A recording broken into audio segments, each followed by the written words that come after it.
वाराणसी में पीएम मोदी करेंगे परियोजनाओं का उद्घाटन। वाराणसी कैंट रेलवे स्टेशन पर एयरपोर्ट जैसी सुविधाएं। मिशन कमीशन पर अमित शाह। गृह मंत्री ने घाटी में लोगों से की मुलाकात। रोजगार को लेकर शाह ने किया बड़ा ऐलान। शाह ने कहा राज्य में 7,000 लोगों को नौकरी का अपॉइंटमेंट। आईआईटी के सैटेलाइट कैंपस खोलने का ऐलान। आर्यन खान ड्रग्स मामले में नया ट्विस्ट। आर्यन को छोड़ने के लिए रिश्वत की मांग। एनसीबी पर शाहरुख रिश्वत मांगने का लगाया आरोप। दिल्ली के मुख्यमंत्री केजरीवाल का अयोध्या दौरा। अयोध्या में केजरीवाल करेंगे रामलला के दर्शन। पार्टी के लिए यूपी में चुनाव प्रचार का उठाया जिम्मा। बर्फ की चादर से ढका केदारनाथ धाम। उमड़ी श्रद्धालुओं का हुजूम। दीपावली की पूजा के बाद बंद हो जाएंगे कपाट। पीएम मोदी सोमवार को एक दिन के दौरे पर उत्तर प्रदेश के कई योजनाओं की सौगात देंगे और आत्मनिर्भर स्वस्थ भारत योजनाओं की शुरुआत करेंगे। प्रधानमंत्री आत्मनिर्भर स्वस्थ भारत योजना राष्ट्रीय स्वास्थ्य मिशन से अलग है। योजनाओं का उद्देश्य ग्रामीण और शहरी इलाकों में प्राथमिक स्वास्थ्य सुविधाओं को बढ़ावा देना है। योजनाओं के तहत 10 राज्यों में 17,788 स्वास्थ्य केंद्रों की मदद की जाएगी। इसके अलावा 11,024 केंद्रों की स्थापना भी की जाएगी। इसी के साथ पीएमओ ने कहा कि देश के 5 लाख से ज्यादा आबादी वाले सभी जिलों में क्रिटिकल केयर केंद्र बनाए जाएंगे। इसके बाद पीएम मोदी मेडिकल कॉलेज का उद्घाटन भी करेंगे। इसमें केंद्रीय स्वास्थ्य मंत्री मनसुख मंडाविया और सीएम योगी भी मौजूद रहेंगे। पीएमओ के मुताबिक मोदी अपने संसदीय क्षेत्र वाराणसी के लिए 5,200 करोड़ रुपए से ज्यादा परियोजनाओं का उद्घाटन करेंगे। रेल यात्रियों को बेहतर यात्रा का अनुभव प्रदान करने के लिए आईआरसीटीसी वाराणसी के कैंट रेलवे स्टेशन पर अपने 7वें विश्व स्तरीय एग्जीक्यूटिव लॉन्च की सोमवार से शुरुआत करने जा रहा है। प्रधानमंत्री नरेंद्र मोदी 25 अक्टूबर को एयरपोर्ट जैसी सुविधा वाले लॉन्च का उद्घाटन करेंगे। वाराणसी के कैंट रेलवे स्टेशन के प्लेटफॉर्म नंबर 1 के ग्राउंड फ्लोर पर नए एग्जीक्यूटिव लॉन्च में जाने का रास्ता 2 तरफ से है। एग्जीक्यूटिव लॉन्च में काशी की सांस्कृतिक झलक भी देखने को मिलेगी। काशी विश्वनाथ मंदिर, गंगा घाट और सरनाथ सहित अन्य प्राचीन मंदिरों को देखा जा सकेगा। यहाँ के बैठने के लिए यात्रियों को शुल्क देना होगा। आईआरसीटीसी इससे पहले आगरा, जयपुर, अहमदाबाद, मुंगेर और दिल्ली के रेलवे स्टेशन पर एग्जीक्यूटिव लॉन्च का संचालन कर रहा है। कैंट रेलवे स्टेशन के इस लॉन्च में यात्रियों को आरामदायक प्रतीक्षा के लिए आवश्यक सभी सुविधाएं मिलेंगी। प्रधानमंत्री नरेंद्र मोदी 29 अक्टूबर से लेकर 2 नवंबर तक विदेश यात्रा पर रहेंगे। विदेश मंत्रालय ने बयान जारी कर बताया कि 5 दिनों के इस दौरे में प्रधानमंत्री मोदी इटली, रोम, ग्लासगो और ब्रिटेन जाएंगे और वहां 16वें G20 शिखर सम्मेलन और वैश्विक नेताओं के सम्मेलन COP26 में भी शरीक होंगे। G20 समूह के सदस्य देशों के राष्ट्रीय अध्यक्षों और सरकारी प्रमुख का यह शिखर सम्मेलन रोम में 30 और 31 अक्टूबर को होगा। इसमें सदस्य देशों के नेता और समूह और कुछ अंतर्राष्ट्रीय क्षेत्रीय संगठनों में प्रतिनिधि शिरकत करेंगे। इस सम्मेलन में प्रतिनिधियों के कोरोना वायरस महामारी की चुनौतियों के बाद सुधार, जलवायु परिवर्तन और विश्व के विभिन्न हिस्सों में गरीब व असमानता जैसी प्रमुख चुनौतियों पर बातचीत की उम्मीद है। 3 दिन के दौरे पर जम्मू कश्मीर पहुंचे देश के गृह मंत्री अमित शाह रविवार की शाम पाकिस्तान और भारत बॉर्डर पर स्थित सुरक्षा बलों की आखिरी चौकी पर पहुंचे।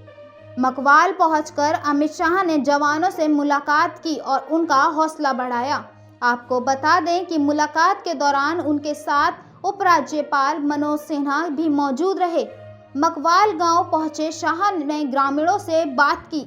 इस बीच उन्होंने गांव के एक युवक का मोबाइल लेकर उससे अपना नंबर डायल किया और बाद में उसका नंबर सेव कर लिया। अपने दौरे के दूसरे दिन शाह ने जम्मू में रैली को भी संबोधित किया। शाह ने कहा आर्टिकल 370 हटाने के बाद प्रदेश में विकास का नया सफर शुरू हुआ है। अब यहाँ किसी को डरने की जरूरत नहीं है। अब जम्मू के लोगों के साथ भेदभाव नहीं होगा। आपको बता दें कि मौसम खराब होने के कारण शाह की रैली का स्थान बदला गया। अब भगवती नगर की जगह उनकी रैली जम्मू यूनिवर्सिटी के जनरल जोरावर सिंह ऑडिटोरियम में हो रही है। उन्होंने कहा कि कुछ लोग सुरक्षा को लेकर सवाल उठा रहे हैं। हम ऐसी स्थिति में बनाना चाहते हैं जिससे एक भी व्यक्ति की जान ना जाए। आज़ादी के बाद पहली बार जम्मू कश्मीर में पर्यटन के लिए निर्माण कार्य शुरू हुए हैं। जम्मू में 2 साल के अंदर मेट्रो सेवा शुरू हो जाएगी। कल हेलीकॉप्टर पॉलिसी की घोषणा हुई। अब जम्मू के हर जिले में हेलीपैड बनाए जाएंगे। शाह ने मोदी सरकार की योजनाओं का जिक्र करते हुए जम्मू कश्मीर के 7,000 लोगों को नौकरी का अपॉइंटमेंट लेटर देने का ऐलान किया। वहीं प्रदेश में 12,000 करोड़ रुपए का निवेश आने की जानकारी भी दी। उन्होंने जम्मू कश्मीर में 7 नए मेडिकल कॉलेज शुरू करने की बात कही। वहीं उज्ज्वला योजना समेत मोदी सरकार के डेवलपमेंट प्लान का भी जिक्र किया। शाह ने कहा कि मैं आज यहां आया हूं तो ढेर सारे कार्यक्रमों का उद्घाटन हुआ है। जम्मू कश्मीर में 7 नए मेडिकल कॉलेज की स्थापना हो चुकी है। आज IIT के एक कैंपस का उद्घाटन हुआ। मैंने आज तक इतना आधुनिक कैंपस नहीं देखा। सैटेलाइट कैंपस खोलकर ज़्यादा से ज़्यादा जम्मू कश्मीर के बच्चों को IIT में एडमिशन दिलाने की कोशिश होगी। आरक्षण का जहां तक सवाल है, अनुसूचित जनजाति समुदाय के सदस्यों के लिए आरक्षण नहीं था। अनुसूचित जाति और जनजाति के लिए सीटें आरक्षित होने वाली है। इसका आयोग बन गया है। OBC की जातियां भी अब तय होने वाली है। पहाड़ी जनजाति समुदायों के लिए 4% आरक्षण दे दिया गया है।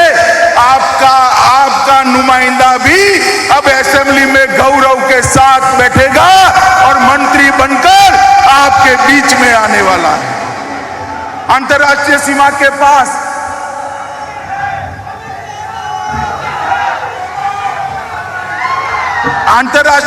के पास जो निवासी बसते हैं उनके लिए भी आरक्षण कर दिया गया है। मुंबई क्रूज ड्रग्स मामले में नया मोड़ देते हुए एक स्वतंत्र गवाह ने रविवार को दावा किया कि नारकोटिक्स कंट्रोल ब्यूरो की एक अधिकारी और फरार गवाह कैपी गोसावी सहित कुछ अन्य लोगों ने बॉलीवुड सुपरस्टार शाहरुख खान के गिरफ्तार बेटे आर्यन खान को छोड़ने के लिए 25 करोड़ रुपए की मांग की थी। स्वतंत्र गवाह प्रभाकर सेल ने दावा किया कि आर्यन को 3 अक्टूबर को NCB कार्यालय लेने के बाद उन्होंने गोसावी को फोन पर डिसूजा नामक एक व्यक्ति को 25 करोड़ रुपए की मांगे। हालांकि NCB अधिकारी ने आरोप से इनकार करते हुए इसे पूरी तरह से झूठ और दुर्भावनापूर्ण बताया। NCB के जोनल निर्देशक समीर वानखाड़े के नेतृत्व में इस महीने की शुरुआत में एजेंसी ने क्रूज पोत पर नशों का भांडाफोड़ किया था और उसके बाद मामले में 3 अक्टूबर को आर्यन खान को गिरफ्तार किया था। इस समय आर्यन मुंबई के आर्थर रोड जेल में बंद हैं। आर्यन खान की जमानत अर्जी पर बॉम्बे हाई कोर्ट का संभव 26 अक्टूबर को सुनवाई होगी। त्यांचे मग ते व्हिडिओज वगैरे मी बघितले, पुण्याची प्रकरण वगैरे। आज मी हा जो व्हिडिओ सादर करत आहे कारण की मला समीर वानखेडे यांची मला भीती वाटायला लागली। कारण की माझ्या मिसेसचाही काही दिवसापूर्वी फोन आलेला आणि तिला पोलिसांचे फोन गेलेले फक्त इन्क्वायरीसाठी। तर आज माझ्या फॅमिलीला जर काही झालं तर मग मी कोणासाठी जगायचं? म्हणून आज मला समीर वानखेडेंची भीती वाटायला लागली। म्हणून मी आज व्हिडिओच्या मार्फत तुम्हाला सर्वांना सांगण्याचा प्रयत्न करत आहे। चार धाम की ऊंची पहाड़ियों पर रविवार शाम को बर्फबारी होने से ठंड में इजाफा हो गया है। वहीं केदारनाथ धाम में रविवार देर शाम जमकर बर्फबारी हुई। इस बीच सायकालिनी आरती के लिए श्रद्धालुओं का हुजूम उमड़ रहा है। श्रद्धालु छाता लेकर पूजा करते नजर आए। वहीं रात भी बर्फबारी हुई तो सुबह धाम बर्फ से साराबोर नजर आया। हालांकि सभी इस मौसम सामान्य बना हुआ है। सोनप्रयाग से केदारनाथ के लिए निरंतर यात्री भेजे जा रहे हैं। हेलीपैड सहित यात्रा मार्ग पर हल्की बर्फ जमी है। रास्तों में हेलीपैड से बर्फ हटाई जा रही है, जिससे हेलीकॉप्टर सेवा प्रभावित हो गई है। उत्तराखंड समेत जम्मू कश्मीर, हिमाचल प्रदेश जैसे राज्यों के पिछले एक सप्ताह से सक्रिय पश्चिमी विक्षोभ से एक बार फिर राजधानी देहरादून के अलावा उत्तरकाशी, टिहरी और चमोली जैसे जिलों में मौसम बदल गया है। बता दें, रविवार को राजधानी देहरादून समेत आसपास के इलाकों में तेज हवा के साथ मूसलाधार बारिश हुई। वहीं पहाड़ी इलाकों में बर्फबारी। मौसम विभाग के मुताबिक अगले कुछ दिनों में भारी बर्फबारी की आशंका है। दिल्ली के सीएम अरविंद केजरीवाल सोमवार को अयोध्या में भगवान राम के दर्शन के अलावा सरयू नदी में स्नान करेंगे। इसके अलावा केजरीवाल सरयू नदी के घाट पर होने वाली आरती में शामिल होंगे। अयोध्या में रात्रि विश्राम के बाद वे मंगलवार को हनुमानगढ़ी जाएंगे और उसके बाद रामलला के दर्शन करेंगे। केजरीवाल यूपी चुनावों में पार्टी का प्रचार करेंगे। आम आदमी पार्टी ने यूपी ने सभी 400 सीटों पर उम्मीदवार उतारने की घोषणा पहले ही कर दी थी। उत्तराखंड और गोवा की तरह वह उत्तर प्रदेश में भी आप की तरफ से चुनाव को लेकर वादे कर सकते हैं। केजरीवाल पहले भी यूपी में बिजली बिलों को लेकर लोकलुभावन ऐलान कर चुके हैं। आम आदमी पार्टी ने ऐलान किया है कि अगर उनकी पार्टी सत्ता में आती है, कई मौके पर खुद को हनुमान जी का भक्त बताते हुए केजरीवाल ने राम राज्य की संकल्पना पर अपनी सरकार को चलने की बात कह चुके हैं। इसके अलावा मुख्यमंत्री तीर्थ यात्रा योजनाओं के रूट मैप भी अयोध्या को शामिल किया है। हालांकि कोरोना की वजह से अभी योजनाएं स्थगित हैं। यूपी में चुनाव प्रचार का आगाज भी पार्टी के नेता संजय सिंह ने अयोध्या दौरे से ही किया है। पंजाब के मुख्यमंत्री चरणजीत सिंह चन्नी ने 26 से 27 अक्टूबर को होने वाले 2 दिवसीय प्रगतिशील पंजाब निवेशक सम्मेलन 2021 के मद्देनजर शनिवार को देश और दुनिया भर के उद्योग दिग्गजों से पंजाब में निवेश करने का आह्वान किया है। मुख्यमंत्री रविवार को राज्य में काम कर रही जर्मनी की कंपनियों की प्रतिनिधिमंडल के साथ उच्च स्तरीय मीटिंग की अध्यक्षता कर रहे थे।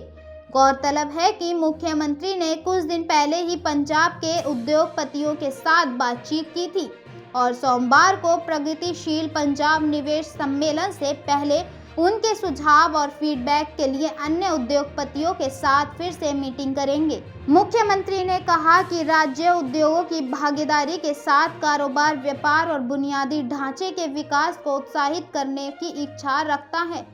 राज्य में 99,000 करोड़ से अधिक रुपए का निवेश औद्योगिक गतिविधियों से बढ़ावा देने और राज्य के नौजवानों के लिए उद्यमिता के अवसर पर नौकरियां पैदा करने के लिए विश्वास को दर्शाता है।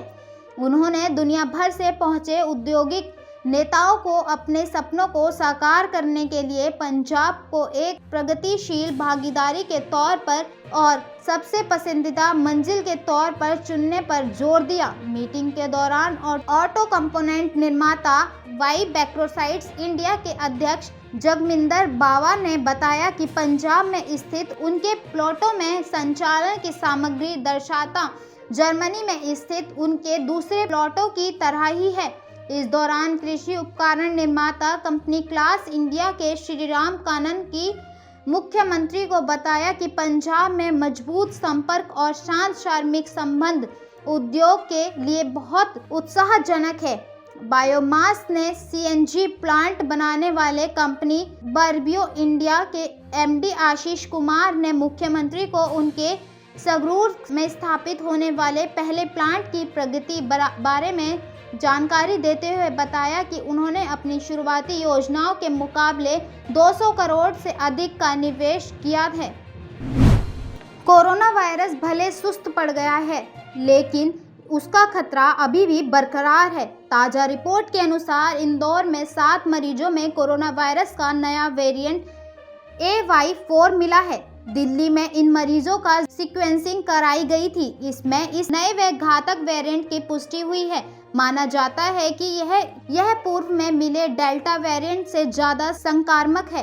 इंदौर में सितंबर माह में 7 लोग कोरोना संक्रमित मिले थे। इनमें सैंपल 21 सितंबर को जीनोम सीक्वेंसिंग के लिए दिल्ली भेजे गए थे। दिल्ली की NCDS की जीनोमा सीक्वेंसिंग रिपोर्ट हाल ही में दी गई है।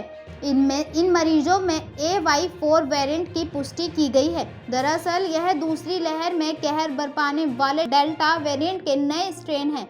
AY4 सबसे पहले महाराष्ट्र में अप्रैल में मिला था। राहत की बात यह है कि इंदौर में जिन 7 मरीजों में AY4 वेरिएंट मिला है वे कोरोना संक्रमण से उबर चुके हैं।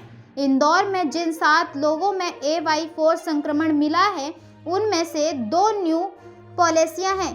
पॉलेसिया में एक समीप के भी क्षेत्र दुबे का बगीचे में 3 मऊ में रहने वाला है। इंदौर में नोडल अधिकारी डॉक्टर अमित मालाकार ने बताया कि 7 संक्रमित लोग पूरी तरह से उबर चुके हैं। AY4 वेरिएंट कितना संक्रामक है इसे लेकर विश्व में अभी शोध चल रहा है। उधर एक निजी अस्पताल के वरिष्ठ चिकित्सक डॉक्टर रवि डोसी का कहना है कि AY4 अधिक संक्रामक वायरस है।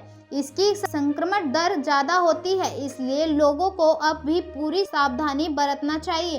त्योहारों के दौरान खास ध्यान रखना होगा। नए वेरिएंट को लेकर अभी कुछ भी कहना जल्दबाजी होगी। वैक्सीन के बाद भी संक्रमण का खतरा रहता है, इसलिए टीका लगने के बाद मुक्त होकर ना घूमें।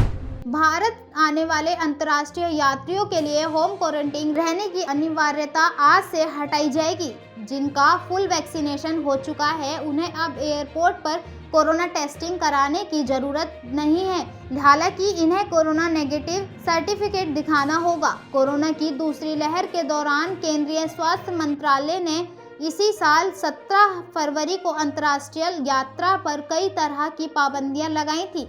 भारत ने पूरी तरह से टीकाकरण किए हुए विदेशी यात्राओं को सोमवार से बिना टेस्टिंग और क्वारंटीन के एयरपोर्ट से बाहर जाने की इजाज़त दिए हैं। ये इजाज़त उन देशों से आने वाले यात्रियों को दी गई है जहां WHO अप्रूव्ड कोरोना वैक्सीन लगाई जा रही है, साथ ही जिन्होंने भारत के टीकों को मान्यता दी है और भारतीय नागरिकों को भी ये सुविधा दी है। इन देशों से भारत आने वाले यात्रियों को सोमवार से एयरपोर्ट से बिना टेस्टिंग और क्वारंटीन से बाहर जाने की अनुमति दी जाएगी। इंटरनेशनल ट्रैवल्स के लिए बुधवार को जारी संशोधित दिशा निर्देश के अनुसार उन्हें एक नेगेटिव कोविड-19 RT-PCR रिपोर्ट पेश करनी होगी। केंद्रीय स्वास्थ्य मंत्रालय ने कहा कि अंतर्राष्ट्रीय यात्रियों के लिए ये नए दिशा निर्देश इस साल 17 फरवरी को और उसके बाद जारी किए गए सभी दिशा निर्देश की जगह लागू होंगे। नई गाइडलाइंस में जो नियम लागू हैं उसके अनुसार इंटरनेशनल ट्रैवल्स को भारत आने पर कुछ बातों का ध्यान रखना होगा।